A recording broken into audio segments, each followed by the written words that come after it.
যশোরের অভয়নগরে নতুন করে চাঁদাবাজির মামলায় সাবেক বিএনপি নেতা আসাদুজ্জামান জনিসহ 4 জনের নাম এসেছে। নওয়াপাড়ার ব্যবসায়ী মেহেদী হাসানের স্ত্রী রাবেয়া সুলতানা সুমি বাদী হয়ে এ মামলা করেন। অভিযোগে বলা হয়, আসামিরা মেহেদীর কাছ থেকে প্রথমে 1 লাখ টাকা আদায় করে এবং পরে জমি বিক্রির লাভ থেকে 30 লাখ টাকা দাবি করে হত্যার হুমকি দেয়।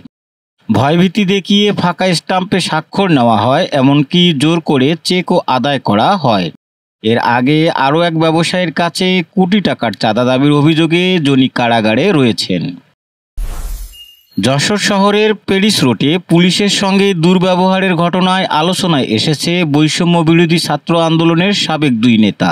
শনিবার রাত 8:45টার দিকে সাদা পোশাকে দায়িত্বে থাকা এক পুলিশ সদস্য এক নারীর সঙ্গে কথা বলছিলেন।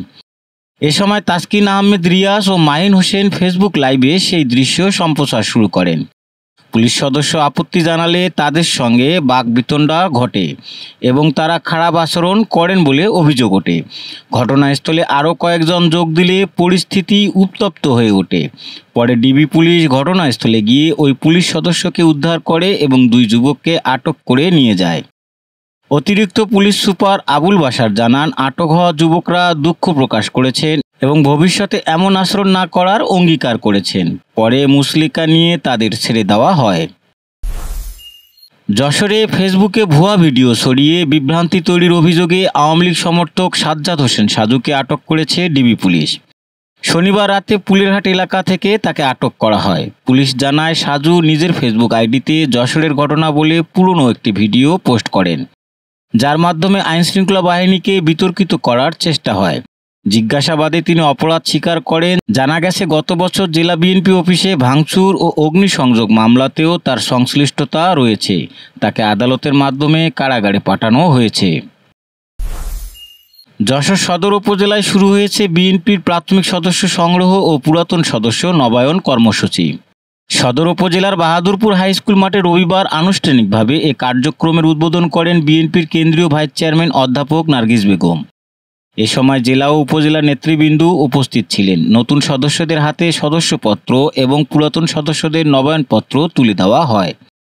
অনুষ্ঠানে প্রধান অতিথি বলেন, দলের আদর্শে উদ্বুদ্ধ হয়ে যোগদানকারীদের ধন্যবাদ জানায়। তিনি আশা প্রকাশ করেন, এই কার্যক্রম গণতন্ত্র ও জনগণের অধিকার প্রতিষ্ঠার আন্দোলনকে আরও শক্তিশালী করবে। যশোরে গণ অধিকার পরিষদের জেলা কমিটিতে পদত্যাগ করেছেন সাধারণ সম্পাদক শেখ ফরহাদ রহমান মুন্না। তিনি ফেসবুকে পোস্ট দিয়ে পদত্যাগের ঘোষণা দেন। অভিযোগ করেন, কাউকে না জানিয়ে জেলা কমিটির সহসভাপতি হিসাবে আবুল কালাম আজাদকে অন্তর্ভুক্ত করা হয়েছে এবং সংগঠন ঘিরে অনৈতিক অর্থ লেনদেন চলছে। তিনি এসব মেনে নিতে না পারায় পদ ছাড়েন। অন্যদিকে জেলার নেতারা বলছেন, আবুল কালাম ত্যাগী কর্মী হওয়ায় তাকে পদ দেওয়া হয়েছে।